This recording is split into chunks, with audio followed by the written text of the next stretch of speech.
So everyone, good afternoon and welcome to the Riverland Academy of Clinical Excellence Grand Rounds. This platform is a really nice opportunity to share research interests and expertise from all around the world and also within Australia. So today we are very lucky to have someone within Australia, and this is Susi Tegen, who is the CEO of the National Rural Health Alliance, and it's the peak body for rural health nationally and for a long time very influential in government policy. An important way to influence policy is by presenting research data, and this hence RACE is a perfect platform and Grand Rounds to present this data, which underpins the recommendations with government policy. And hence today, Susi will be presenting the recent report that she will be expanding on. So Susi, would you like to share a screen? Yes, thank you. Can you see that? Yes, we can see it. Fantastic. Well, thank you very much for inviting me. I really appreciate it. And I have a bit of a passion for any rural area in South Australia, being a South Australian myself, and I know the Riverland extremely well, having spent many summers on houseboats and also being in the river and camping. So it's really nice to be here. I'd just like to give you some background about the National Rural Health Alliance. We are about 47, we go between 47 and 50 members regularly. There are always people that, or entities that come and go. We work across the spectrum of the patient. So it's from the day they're born all the way to the grave. So the delivery of care to those people in rural and remote Australia. It's also the entities that train clinicians and health workers. So anybody that works in rural and remote health, including pharmacy, dentistry, paramedics, doctors.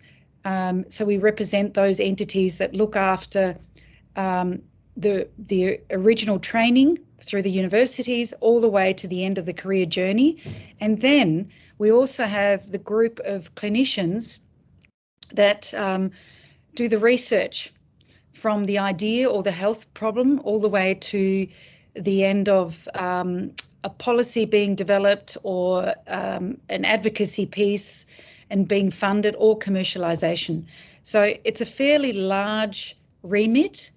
And we also then work with state and local entities, whether they're government or non-government, that deliver healthcare.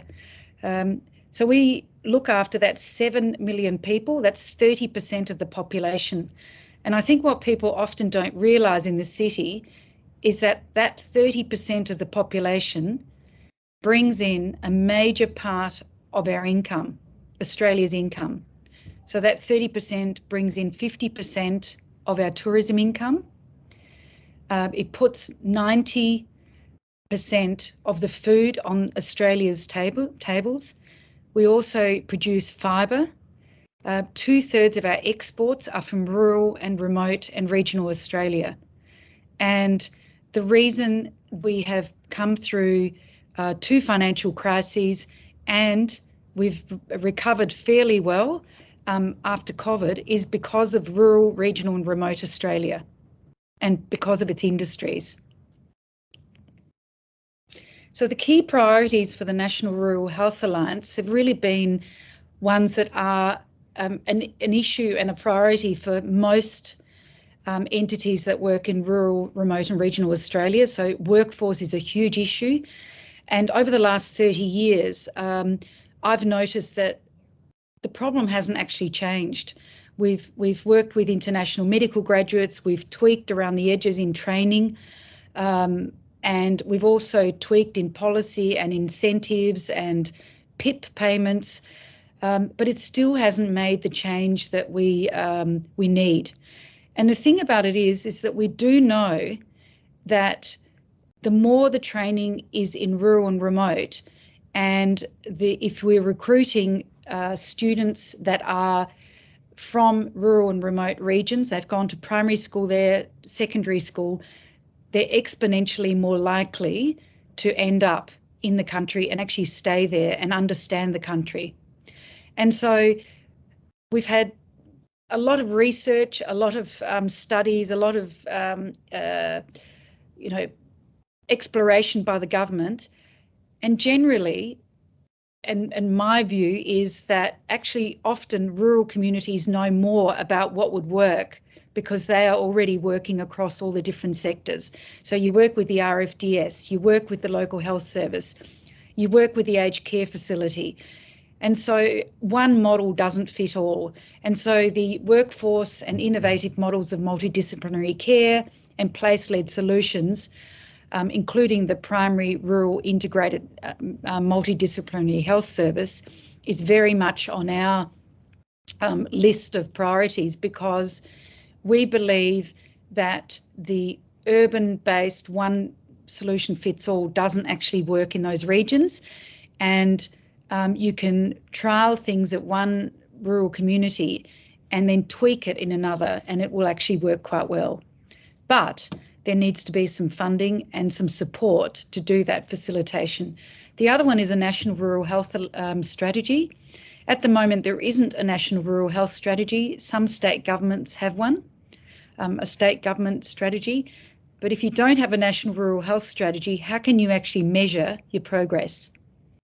And so under that national rural health strategy, you would have your workforce planning, you would have your infrastructure planning, which includes things like accommodation. Why is it that Defence can get this right and we can't in health and medical care? In Defence, when they move their people around, they look after them. They look after the spouses, they look after the children, and we need to get this right in health. Because if we don't have the health right, and we don't have the people on the ground, and we don't have the accommodation and the infrastructure, we won't be able to support the community and industries and ultimately the economy. The next point is the impact of climate and health.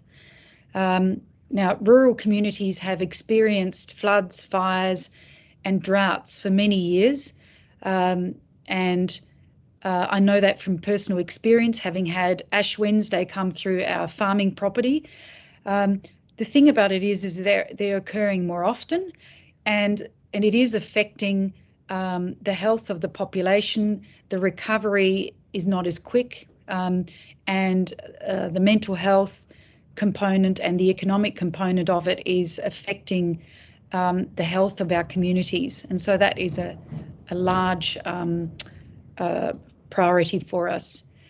The other one is the government regularly and very often brings out, and state government brings out policy and position statements, and we often have to respond in a very short time period.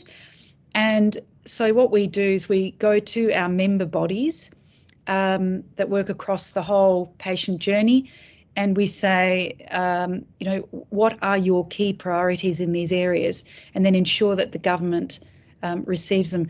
This is a very, it's a difficult piece of work because we have so many, we're a broad church, but it's important that we have a rural voice together rather than you have entities fighting each other about who knows better than the other.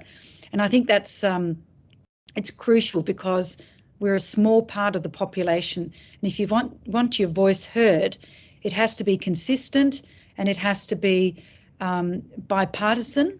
And it also has to be a voice that takes into account different aspects of the health system and different journeys in the health system. The next one is the underspend in rural, remote and regional Australia. And I will speak with you now about the National Rural Health Alliance NOUS report about the massive underspend. There is one that I've forgotten to put onto this priority list, and that is about, actually it's on there, but I've forgotten to mention it, is the underspend in rural research. And, if you think that we make up 30% of the population and our allocation for research funding for rural and remote communities and researchers is quite big, and I understand that at the moment, research funding through NHMRC and MRFF is down at about 3 to 4%. That's not equitable, and we need to make sure that we mentor and support the next generation of researchers, and that the funding actually goes to rural and remote communities. So now I'm going to go into the NOUS report. So the research we wanted to carry out was really about why is rural and remote Australia faring so badly with the social determinants of health, and why do we continue to have the issues about poor service availability.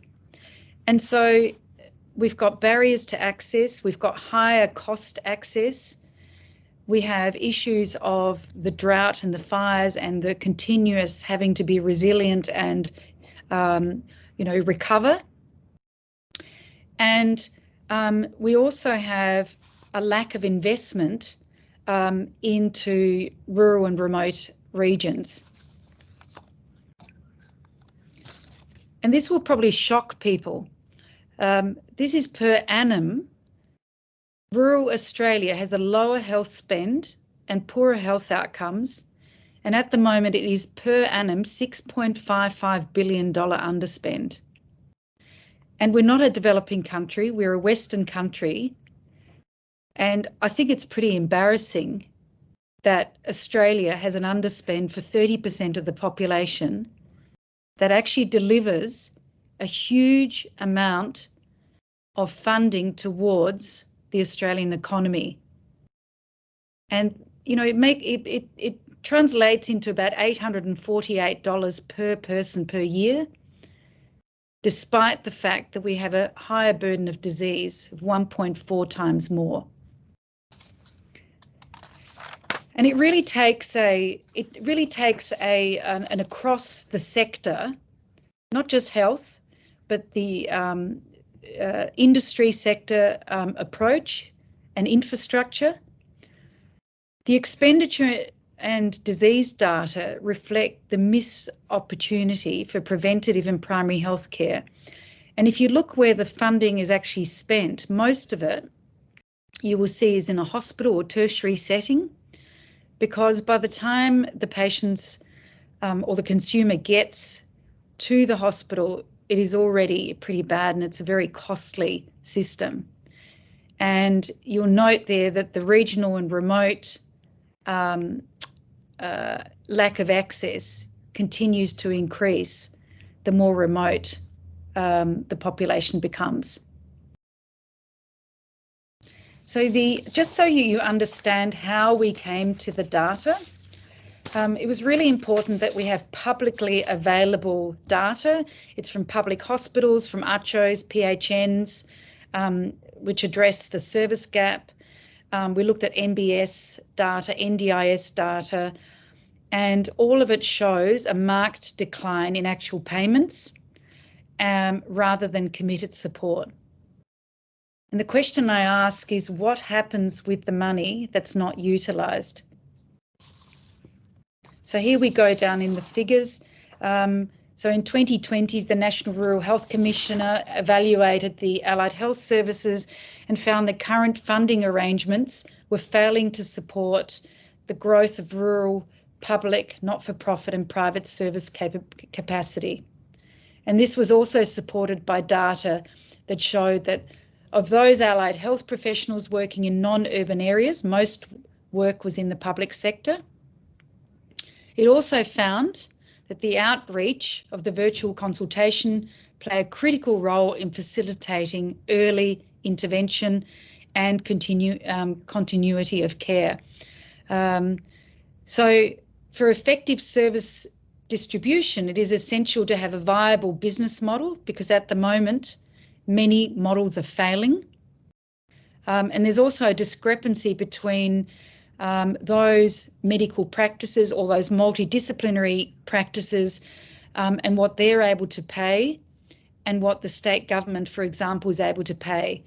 And that is why we often have market failure, because Medicare, which was never meant to be a full payment for a service, has now been pushed as a service that is a payment that is supposed to pay for a whole service.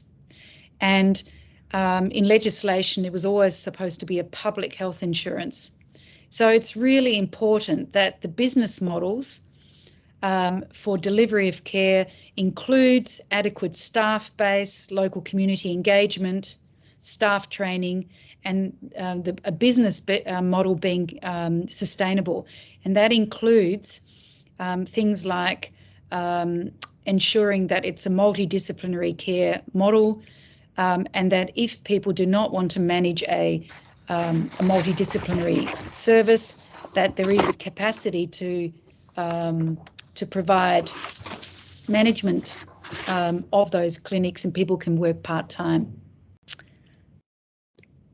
So we received many responses about why investment solutions need to have a nuanced response. I think there's a great pressure on rural, remote and remote communities in particular that are now competing with outer metropolitan and also regional areas where there are choices and there are alternatives in regions, and you know, comparing a rural region to the Gold Coast or to you know, a town that is an hour and a half outside of the city, you don't seem to have the same issues. And that is why we've been a great advocate of having a local solution where all the stakeholders sit together and actually work out what are the problems currently, our population health needs, what are the current funding models that are available, what services are available, and then seeing how the solution can be developed locally, and if it can't, whether state, federal government can actually you know, support those services where markets are either thin or failing. And I can give you an example of many towns that we're working with where a community has had to put in $40,000 per month to keep their service open, and they've already paid their taxes, they've contributed through working in industry, they've paid their Medicare levy, and yet they still don't have a health service. And they're also raising funds for RFDS, because 50% of RFDS's funding comes from community fundraising. So, you know, could you imagine anyone in Unley doing this, or in Toorak, or in Willara in New South Wales? You just wouldn't get it. And so there needs to be a capacity to do some of that building, increasing health literacy, but also understanding why certain models don't work on the ground. And I think this is a perfect opportunity for clinicians, no matter which area they work in, to actually work with the community and all the stakeholders. Because I think the days of working in silos and working on your own are gone. Local government around Australia is having to pick up the pieces. We've got one local government that pays $850,000 per annum. Sometimes it's close to $1 million, supporting the local services because they can't find people to take on the business. Now, how would you feel if you were paying your council rates and then the money wasn't being used for the services that a council is supposed to deliver? Again, you wouldn't see that in the city. So the last thing I'm going to just summarising before question is our opportunities is really continuing to benchmark the health expenditure in rural remote. And, you know, the 6.55 million in 2021, it was 4.6. It's increasing, and we can no longer put up with the underspend for rural and remote Australia. The second one is the benchmarking of rural research funding and making sure that we have an equitable amount of money for rural and remote Australian researchers. The next one is the election cycle, budgets and advocacy. We found the election cycle has influenced funding and also policy and advocacy. And now more than ever, it is important that we work with all the stakeholders to ensure that we send one message, because confusing messages allow for not making a move on anything. And the next one is that I've already mentioned, a whole of community economy advocacy approach and working with industries. Why is it important to work with industries? Because industries need health services. Without health services, you don't have industry surviving, you don't have schools, you don't have, in rural and remote, you don't have all the other things that make a vibrant community. And in an urban environment, you can actually do without that because you have an alternative nearby, or you can look at another strategy. But if you're working in an environment where you don't have, that working together, and you don't have to rely on other services, agriculture, mining, fisheries, wine industry. If you don't have that, and if you're not working together in the city, you can actually, do without and still do okay. But in the rural area, you can't have that. And I think there's a case for those entities to actually advocate on your behalf and support you, because it is just as much their social contract as it is the federal and state governments. So I think that's probably it from me. I value any questions and any ideas you might have that we, that we can learn from. Thank you. Thank you, Susie. That was a really nice presentation. Let me see if we have any questions. I see Paul has his hand up. Would you like to ask your question, Paul? Yeah, Nankri Nangi from Washington State. Thanks, Susie. That's a very challenging presentation. I noticed that in that graph where you're looking at the distribution of health practitioners, modified Monash 5 fared the worst across the board in terms of nurses, allied health, and all types of medical doctors. Riverland and Mallee Coorong is predominantly modified Monash 5 towns. Have you seen any solutions around the country that particularly have worked for those modified Monash 5 towns? Yeah, I mean, there are quite a few demonstration projects around Australia at the moment that the government's just funded, and they're only just starting. I know that your work has really made some major changes, and I know that the government currently is working with quite a few different communities, and including us with the primary rural integrated medical health services, multidisciplinary health services, because I think this government, more than any in the past, is looking at the scope of practice and increasing the scope of practice, and that includes pharmacists, it includes nurse practitioners, allied health professionals, and also paramedics. Where there are opportunities to, if you have a multidisciplinary team, you can actually support each other. And there is, for example, up in Mildura, you've got pharmacy working within general practice to support some of those initiatives and some of those issues. Now, the thing is the funding. We're finding the funding in all of those areas that are trialling things is either they actually want to have Medicare cashed out because they believe that Medicare isn't the way of paying the service, and they also want block funding because Medicare won't pay for everything. In some regions, they're not able to fund the workforce purely because the private clinics are not able to pay what a state government might pay and the conditions that a state government might pay. Another one is the pooling of funding between aged care, community health, or state health, and the local service, which is like the old model in South Australia, where we used to have community health and the doctor would go into the hospital, service the hospital, and also service the aged care facility, but all with payment options. So I can't tell you which one does it the best yet, because some of them are very early.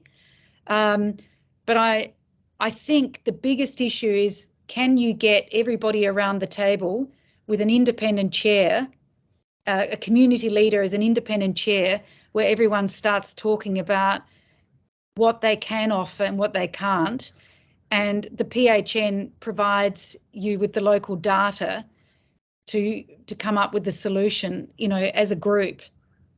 I'm not sure if that answers your question, Paul. I'm sorry if I don't, but it's... Yeah, no, thanks, Susie. And it reminds me that the other profession with a broader scope of practice, of course, is rural generalists in medicine. There's another thing that is being supported, and certainly something that we're looking very strongly at here. Thanks for that. No, absolutely. And the rural generalist training is crucial. It takes a longer time. That's a longer term goal, but it's very important.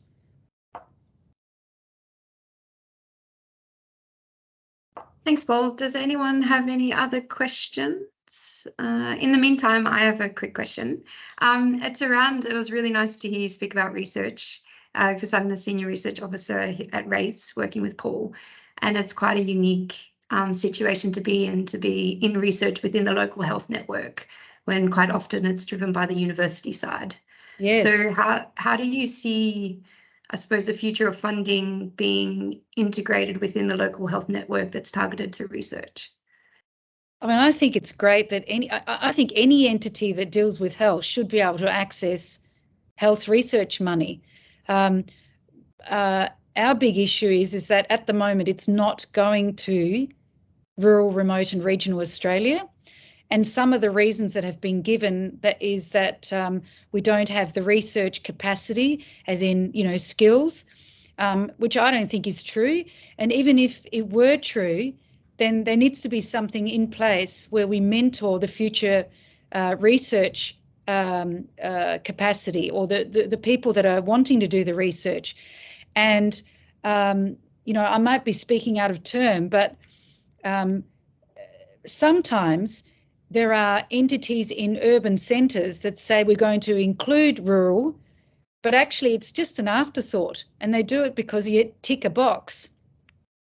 And I think we need to call it out, because we're mature enough now as a country to say, actually, this is 30% of the population and we need to make sure we look after them. And I think people forget where the money comes from. Rural, remote and regional Australia contributes significantly to our economy that everyone enjoys. And so we need to lobby for that. But I think anyone that is interested in research, even if it's smaller cohorts, because you have smaller numbers to research on, well then develop some partnerships with other communities, to have those numbers. But don't punish people because they don't have what you might need. And it shouldn't be discounted, because sometimes those simple models with grassroots input are actually more effective than an urban-based model that is trying to fit a round peg into a square hole. It's really nice to hear. Thanks, Susie. I 100% agree with you. I think we're done for today. We're up for time. Thank you very much, Susie. We really appreciate your time and for joining us today. Yeah, thank you very much. I hope to hear more from you. I really appreciate it.